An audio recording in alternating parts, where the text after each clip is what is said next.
sama jo orang meminjam motornya kawan. Dipinjam ambil motor tu bensinnya, pertalitnya, pertamanya full tank. Ya kan? Olinya barasih. Gigi tariknya rancak. Lampunya idui, jari-jarinya bakilek. Dan bodinya dikasih sampo ketika apa? Mengkilat. Atau disalah unda ko sabulan minyaknya kariang. Oli kariang, rantainya putih, lampu padam, jari-jarinya lah patah. Adi pulaan ke orang punya, kira-kira bagi ceknya kawan.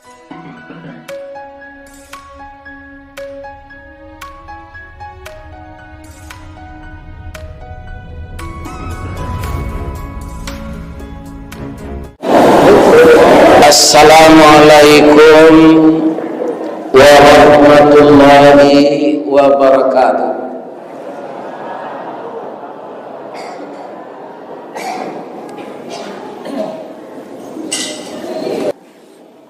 A'udzubillahi minasyaitonir rajim. Bismillahirrahmanirrahim. Hamdan wa syukran lillah.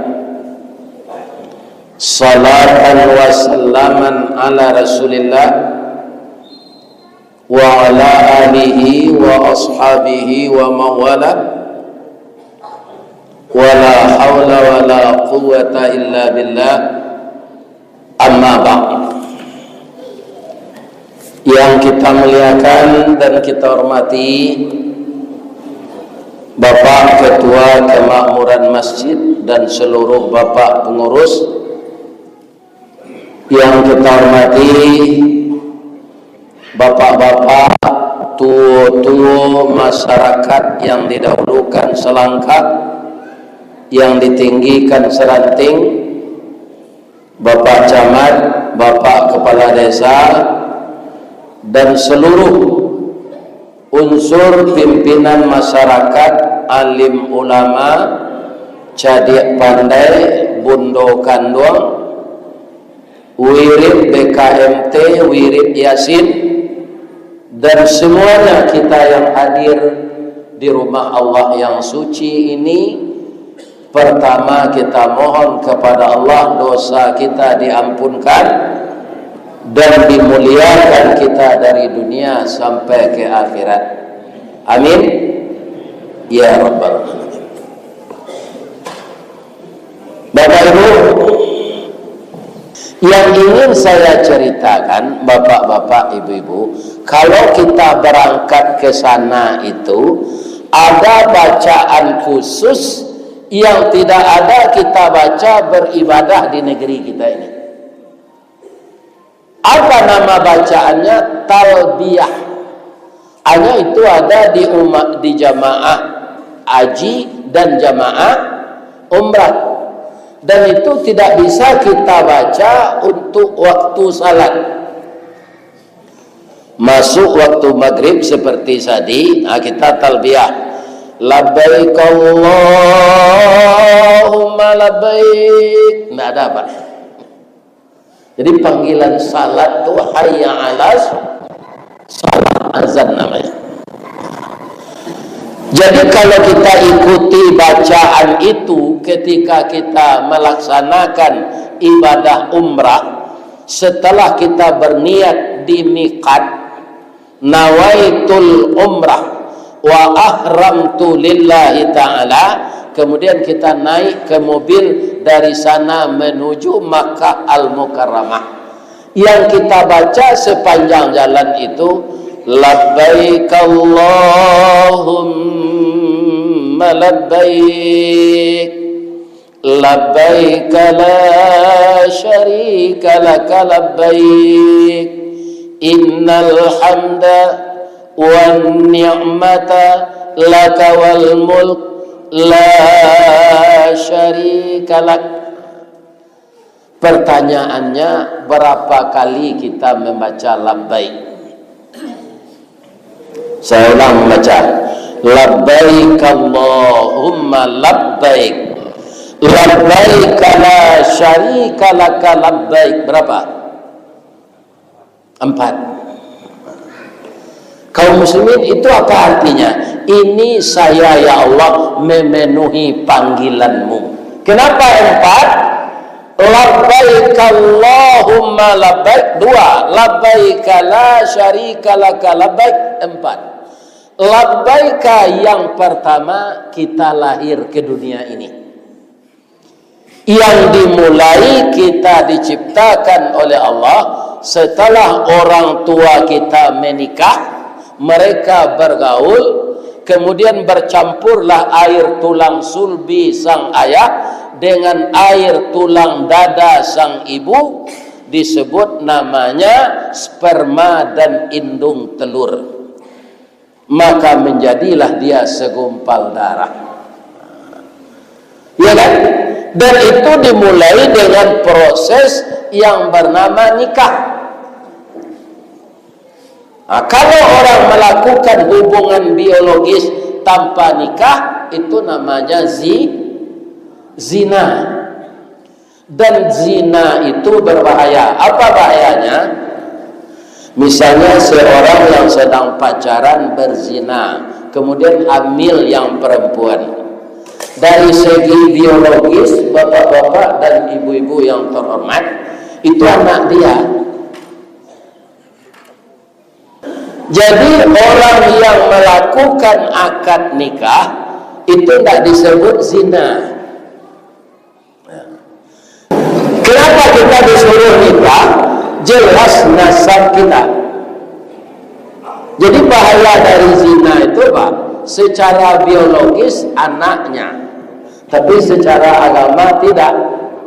Kalau orang berzina itu anaknya perempuan, setelah anaknya itu nanti dewasa dapat jodohnya, ayah biologisnya itu tidak boleh menikahkan, harus wali hakim. Jadi anak itu bertanya-tanya dalam hati, kata ibu ini ayah saya, tapi kok tidak ayah saya menikahkan saya? Itu sudah saya lihat jadi beban mental bagi anaknya. Kenapa begini nih? Saya lihat wajah saya mirip dengan ayah saya, tapi ayah saya tidak boleh menikahkan. Bagaimana ini? Kalau ini ditanya oleh anak, bapak terpaksa mengakui, saya dulu dengan ibumu sebelum menikah telah bergaul. Lah dahulu bajak dari Jawi itu tempat suami cincin itu, iya kan? Nah, meluah. Inilah gunanya kalau kita sudah dewasa maka menikah, jangan berzina. Kelemahan yang kedua, anak yang lahir dari zina itu tidak berhak dapat harta warisan. Kan ibu atau paknya anak awak tapi tidak dapat harta warisan awak karena lahirnya melalui zina. Ya kan? Jadi kita menikah itu membersihkan keturunan. Sekian bulan istri kita hamil, kita lahir, itu namanya labbaika.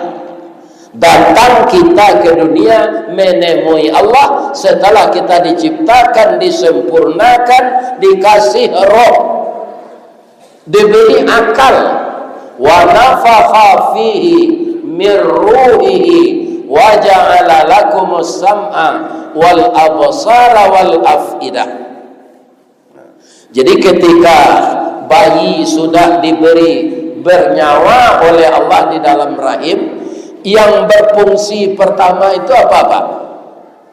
Wa ja'ala lakumus sam'a. Yang berfungsi pertama itu pendengarannya. Jadi kalau istri bapak hamil, ibu sedang hamil, ibu nang hamil kok kan ibu-ibu muda kan ya. Kalau nala 70 aku hamil juga ibu dong. Serang cucu saya saleh itu hamil je nih.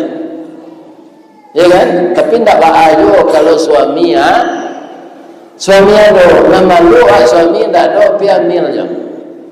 Baru kau ambil je bu, mungkin sama je Siti Maryam, mungkin amak Nabi Isa. Tidak ada orang yang akan percaya kalau zaman sekarang itu terjadi. Sedangkan kepada Siti Maryam itu orang tak percaya, maka beliau akan melahirkan itu lari dari kampungnya karena dituduh wanita berzina. Ya kan? Dikala ibu-ibu muda sedang hamil dan sudah ditiupkan roh ke jasad anak kita yang dalam rahim itu, banyaklah membaca Al-Quran, banyaklah berzikir. Jangan lagu-lagu ndak sendiri ketika hamil, karena anak di dalam sudah bisa mendengar. Pendengarannya sudah difungsikan oleh Allah. Wa ja'ala lakumus sam'a, sudah kami fungsikan pendengarannya. Jadi jangan menyumpah-nyumpah, jangan mengupat-upat, jangan mencerca, jangan menggunjing ketika ibu hamil itu. Karena itu sudah didengar oleh anak, dan itu akan mempengaruhinya nanti setelah dia ada di dunia ini. Pak, Bu, sedangkan duduk sewa kalau istri hamil, kecil orang tua-tua, yuang, jangan duduk, jangan dekat pintu, mereka suruh wali anak ang keluar. Benarkah itu? Tidak. Sebenarnya yang dimaksud apa? Pintu itu tempat orang lalu, tidak boleh duduk di sana.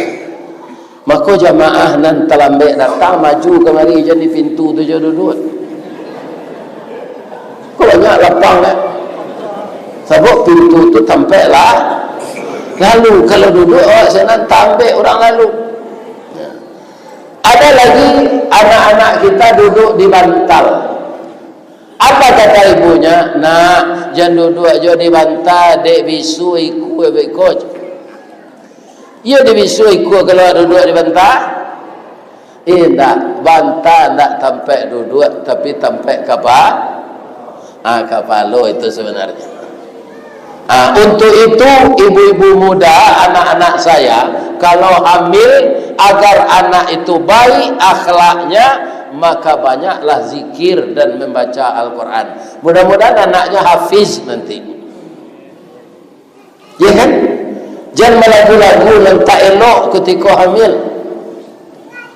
Jangan. Akan didengar oleh anak itu. Kita lahir ke dunia itu, apa kita yang bisa? Tidak ada apa.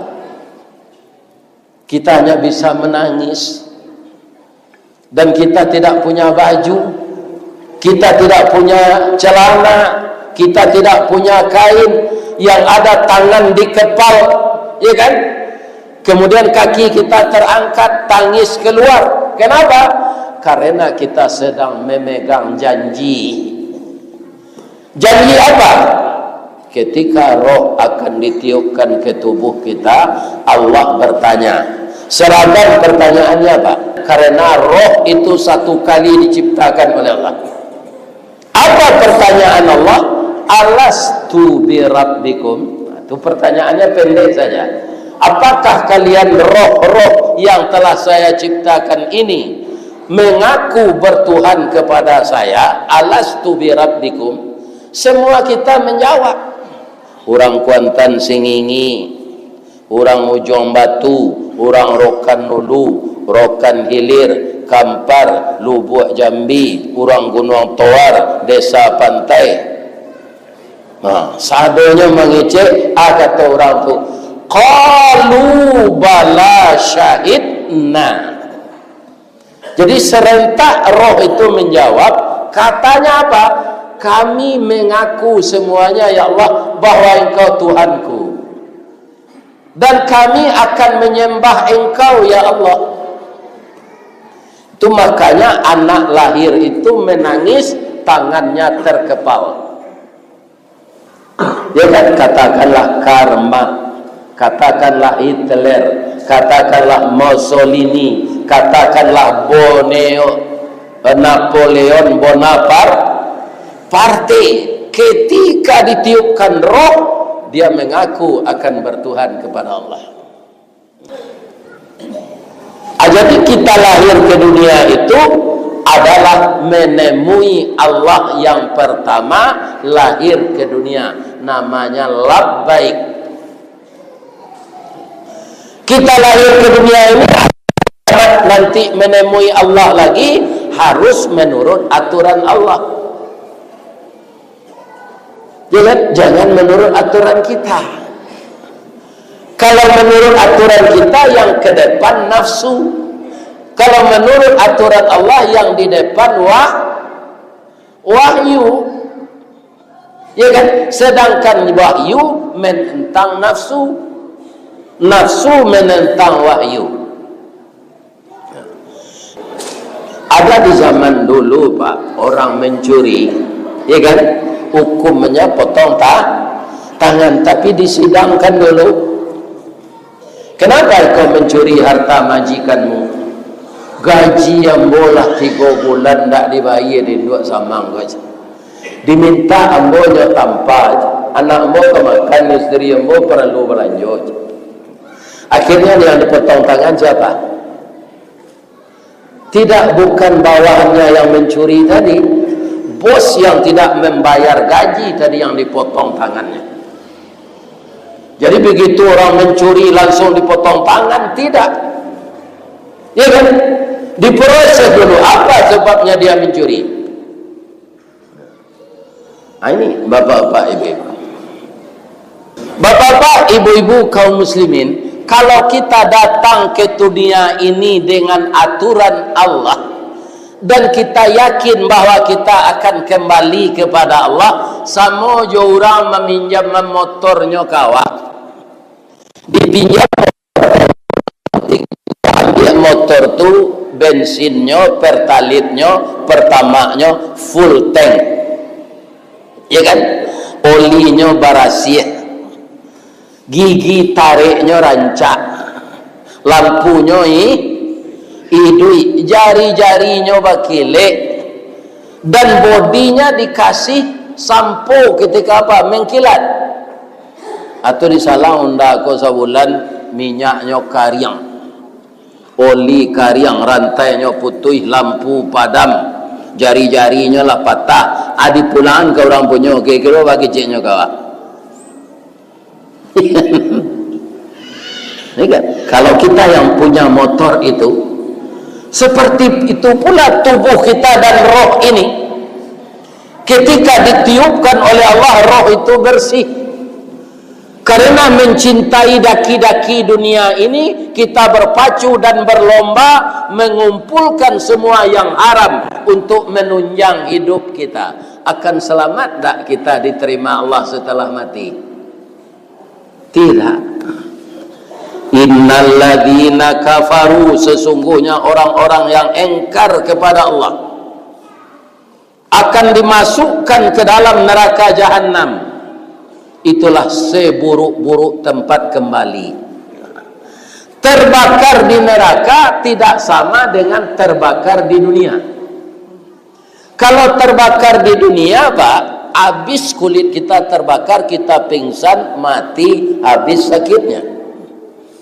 Tapi kalau terbakar di neraka, kullama nadijat juluduhum, setelah hancur kulit mereka itu semua terbakar, hangus, baddalnahum juludan ghairaha, ditukar dengan kulit yang baru, liyazuqul azab, supaya mereka merasakan azab.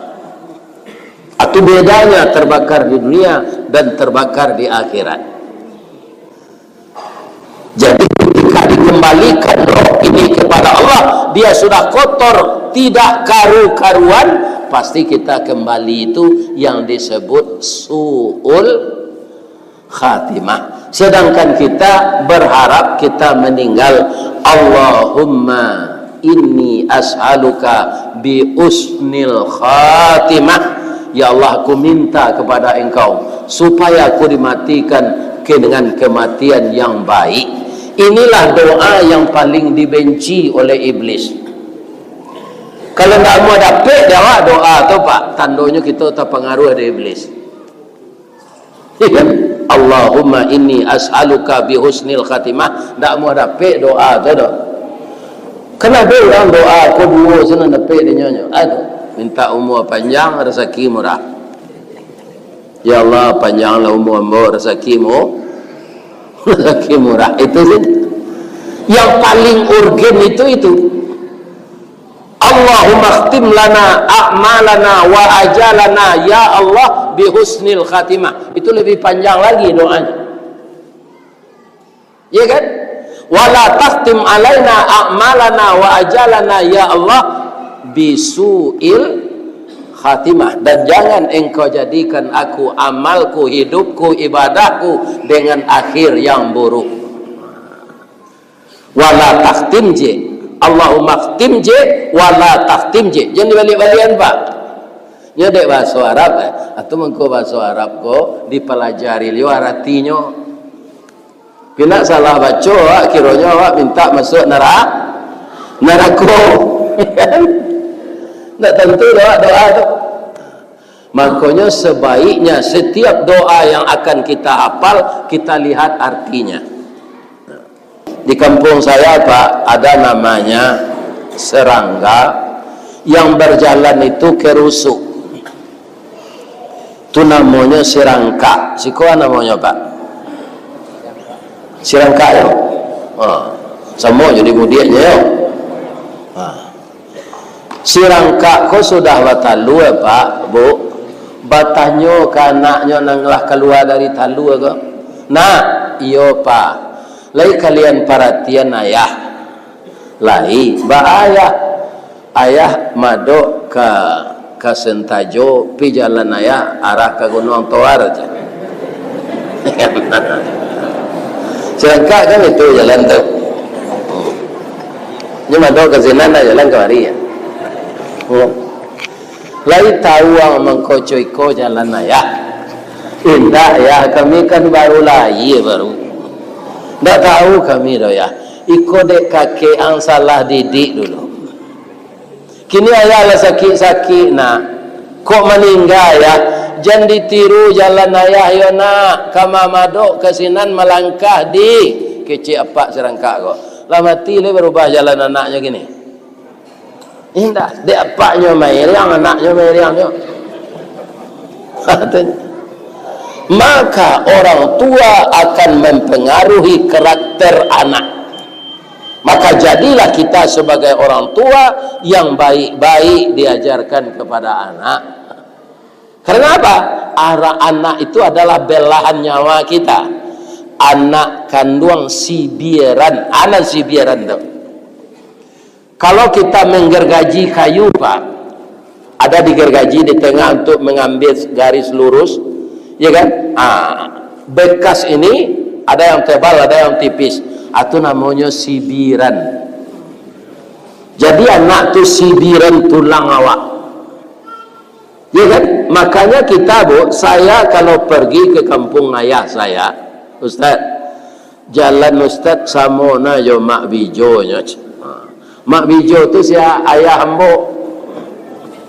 Jadi kadang-kadang tak samo bantu awak jo ayah awak Pak, jalan awak samo. Kadang-kadang suara awak samo. Iya kan? Itu dia. Karena gamenya itu. Maka anak itu beberapa persen akan dipengaruhi oleh sifat kebiasaan ayah dan ibunya. Tapi untung juga kalau ayah jahat tapi ibu baik, anaknya jadi baik. Ada ayah jahat, induknya elok, ada siapa? Ayah Nabi Ibrahim. Ayah Nabi Ibrahim itu jahat Pak, namanya Azar, membuat patung, mempersekutukan Allah. Tapi ibu Nabi Ibrahim orang baik, ibunya ini yang mengambilkan dia. Dia bernapas, dia makan itu melalui plasenta dari ibunya, bukan dari ayahnya. Jadi bisa saja bapak-bapak kalau ayah jahat, ibu baik, Allah mentakdirkan anak ini seperti ibunya. Jadi orang baik dia. Ya kan? Tapi ada juga kaum muslimin ayahnya nabi tapi anaknya jahat. Pertama, anak Nabi Adam bernama Qabil. Itu dibunuhnya adiknya, Pak. Yang kedua, anak Nabi Nuh, Kan'an. Yang ketiga, anak Nabi Lut dan istrinya. Ini anak-anak Nabi dan istri Nabi yang durhaka. Ibu-ibu kalau dapat di zaman awak kini ko suami Nabi gadang tidak? Ko adalah Nabi di zaman awak ko dapat jodoh ibu Nabi atau Rasul gadang nanti? Gadang. Sedang kepala desa suami lah gadang nanti. Iya kan? Bu, suami ibu lah pakai map lo kini kama pahit tu ada lo stempel di tangannya. Alun tahu leo ayah si John kalau jadi kepala desa ada rasa bangga dalam hati awak suami tak pakai di masyarakat. Tapi istri Nabi Nuh tidak bangga suaminya Nabi. Kenapa? Karena hatinya telah tertutup. Makanya kita setiap saat bacalah doa kepada Allah untuk membuka hati. Kalau doa minta rezeki, tidak usah lagi Pak. Selama duit dapat rezeki, tidak usah minta rezeki. Ya Allah, dia lambur rezeki. Asal duit dapat rezeki. Kalau mati putus, tiada juga sambung. Kalau dapat anak saleh, ya kan? Didoakan oleh anak. Itu rezeki yang berbentuk doa tadi mengalir ke kubur kita. Apa doa meminta buka pintu hati itu? Allahumma ftah qalbi, ya Allah bukakanlah pintu hatiku kamaftah qalbin Nabi Muhammadin sallallahu alaihi wasallam, seperti engkau membukakan pintu hati Nabi kami Muhammad sallallahu alaihi. Kalau hati kita tidak terbuka Pak, itu namanya tertutup. Agar hati kita tidak kafir, tidak tertutup, baca doanya. Kalau hati kita telah terbuka seperti hati Nabi, itu akan masuk pelajaran semua. Tapi kalau hati kita tertutup, Nabi yang memberi pelajaran, kita tidak mau mendengarnya. Contohnya apa? Abu Talib. Abu Talib itu Pak memelihara Nabi semenjak umur 8 tahun setelah kakeknya meninggal, sampai dia menikah dengan ibu Khadijah. Terus Nabi itu bapak-bapak dan ibu-ibu jadi rasul. Walaupun Abu Talib tidak masuk Islam, tapi dia membela Nabi. Iya kan? Namun bapak-bapak para jemaah, karena hatinya tertutup, ketika dia sudah payah merenggang nyawa akan mati, apa kata Nabi? Paman, Yona, akuilah Ananda sebagai Rasul. Bacalah 2 kalimah syahadat. Ananda menuntunkan kepada paman. Apa jawab Abu Talib? Dia peluk Nabi, Pak. Muhammad, saya sayang padamu nak. Bagaimana sayang saya sudah engkau buktikan. Tapi untuk membaca kalimat yang engkau baca itu, jangan disuruh saya lagi. Lebih baik saya menyandang langit dan bumi ini segala isinya daripada membaca itu. Menangis Nabi, Pak. Karena dia tahu pamannya ini sudah banyak membantu Islam secara tidak langsung. Nabi menangis itu turun ayat mengingatkan. Apa bunyi ayat? Innaka la tahdi man ahbabta walakinnallah yahdi man yasha. Engkau tidak akan bisa menunjuki orang yang engkau cintai Muhammad, tapi Allah menunjuki orang yang dia sayangi. Di kalau ada dia kontan apa samandeh sebab Pak jo Pak, tapi tidak pernah salat, pampuk, pazina, tidak ada tobat.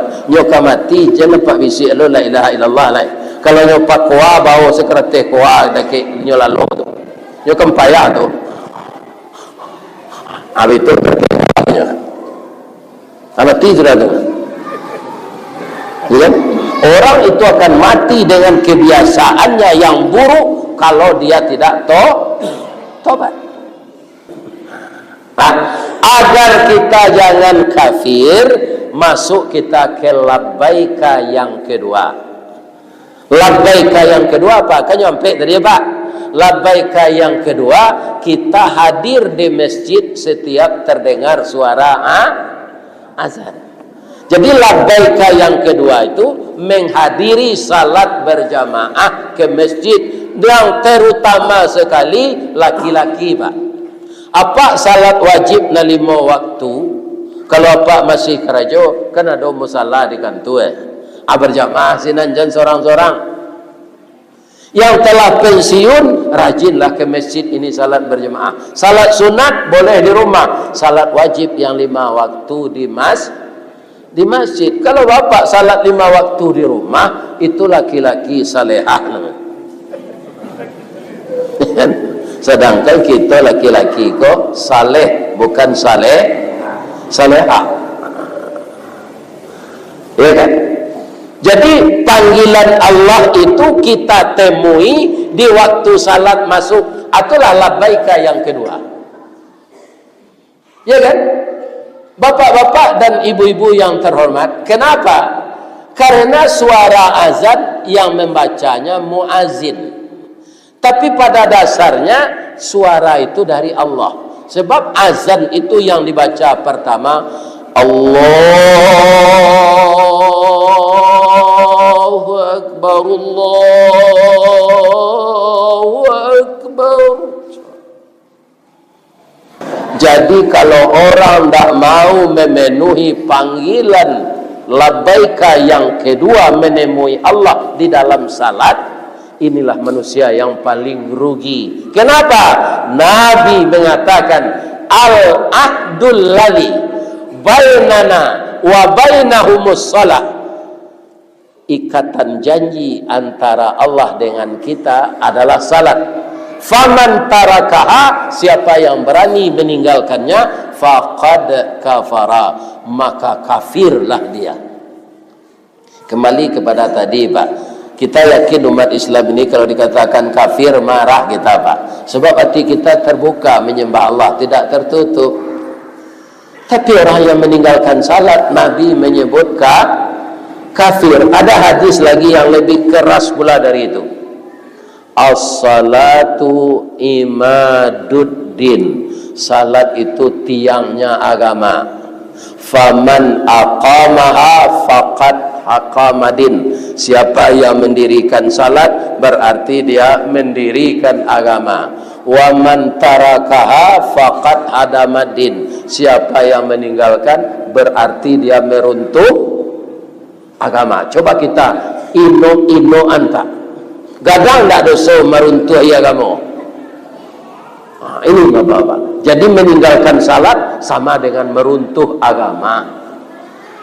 Kalau ada anak bapak-bapak sudah lepas tanggung jawab, dia sudah dewasa, sudah nikah, tapi dia lalai salat, dia merantau di Jakarta, di Surabaya, di mana saja, ingatkan juga melalui WA. Nah, sekarang waktu salat sudah masuk. Salat ya nak, karena ini yang akan menyelamatkan kita di akhirat nanti. Iya kan? Ingatkan kepada anak kita. Ya kan? Disinilah pentingnya kita berkomunikasi dengan Allah. Maka setiap orang azan itu labbaika yang kedua, hadirlah kita di masjid salat berjamaah. Tinggal ke kebun dulu, ndak usah metik sawit dulu, salat dulu. Nanti sudah salat 10 menit, pergilah ke kebun balik. Ya kan? Ndak akan terhalang kerja kita dengan ibadah. Karena kesibukan urusan dunia, kita lalai salat berjamaah, itu suatu kerugian. Inilah yang disebut oleh Allah wal as, demi masa. Bersumpah Allah dengan masa, innal insana lafi khus, manusia itu dalam kerugian. Kecuali yang tidak rugi itu siapa? Orang yang beriman. Orang beriman itu apa? Terdengar suara azan, dia datang salat. Jadi umumnya manusia rugi yang tidak hitungkan waktu untuk beribadah kepada Allah. Sebab waktu yang lampau tidak bisa dikejar lagi, ya kan? Tidak bisa dikejar lagi apa saja kenderaannya. Waktu yang paling dekat kematian, tidak bisa diprediksi. Makanya kita persiapkan diri dengan amal yang akan kita bawa mati. Kalau bapak sedang melihat anak ke Malaysia meninggal di sana saja kubur, Pak. Jangan dibawa ke Teluk Kuantan, mahal sewa pesawat. Kalau mai ke dibawa je pesawat ko Pak, para siang kalam ko tigo lah diantan mai ko ke sinan. Bikola tibo di tempat awak inyo nan turun paliang kudian. Kalau tahu penumpang pesawat membawa mai, nyo tak mau naik kata. Jadi nan kita pikiran amal yang akan dibawa mati bukan tempat kita berkubur. Ada orang tak pernah salat dapat pi tanahnya laweh di mukum saji. Keciknya ke anaknya, nak ayah kalau sakit-sakit wah. Ayah kan tak salat dah nak. Tapi kau mati ayah kuburnya dikubur di muka di tanah di mukum saji kaya. Bayar boleh terang aja dia ayah orang azan. Sedang hidup kelerakan tak kau saji dah. Apalah hilang mati lo kau mendengar suara Jadi yang penting tak tempat kita berkubur, ya kan? Nah, yang akan kita pikirkan sudah berapa banyak amal yang akan kita bawa mati. Kemudian labbaika yang ketiga, kita pergi umrah dan haji. Itu labbaika yang ketiga. Ada biaya, ada kesehatan, ada kesempatan, kita berangkat. Di sanalah labbaika yang ketiga. Saya yakin sudah bapak, ibu dan bapak sudah banyak mengunjungi tanah suci ini. Kalau tidak haji, umrah. Itu labbaika yang ketiga. Tadi labbaika berapa? 4. Itu belum datang kepada kita. Kalau mau tanya bapak gini, Allah datang labbaika nang kampe, Allah. Betul Pak. Sebab Pak masih sehat-sehat, takut beko. Pulang ngaji kok. Kalau kini alun-alun nan labbaika nan kampe kok, masih sehat wal afiat. Akan datang labbaika yang keempat itu, akan datang. Akan donyo. Hari patang matahari turun awan ibarat merah sago malam nanindak lamolai. Kalau lah tibo saruan Allah aja sampai capek peminto umur lah tibo di jangkonya. Tabuh di gua tigo-tigo badan baganju babalik pulang ke tempat asa mulo jadi. Surui ke tanah nan sabingkah. Badarun aye pamandian balasi bunyi cabiak kapan dikocong di kabek limo langkok si tanggi aye bungo. Bararak badan ke surau tibo di surau dibujukan mair yang salat ampe takbir. Sudah tu menuju ke pusaro iyo ke pandam pakuburan tak golek di liang lahat tanah sabingkah bapa kalang mair yang madok kabilat di bateh papan nan sahalai badoroh tanah penimbunan tatagak mejan nanduo manyalo si pudiang hitam doa dibaca penghabisan kubur tatimbun nurang pai. Ya itu Pak. Coba ulang balik. Mudah-mudahan jamaah yang datang malam ini masuk surga semuanya bersama Ustadz Ristawardi. Amin. Jamaah ambo doakan masuk surga, ambo doakan pula masuk surga. Kita mulai segala amal dengan ikhlas. Jadi kalau ada salah saja ambo berceramah tadi Pak, karena Pak talambe minum de ulah perangai ambo, ya kan? Ambo mohon maaf. Aminumlah Pak. Kalau salah ke Allah ambo minta ampun. Asyhadu an la ilaha illa anta astaghfiruka wa atubu ilaik. Billahi taufik wal hidayah. Wassalamualaikum warahmatullahi wabarakatuh.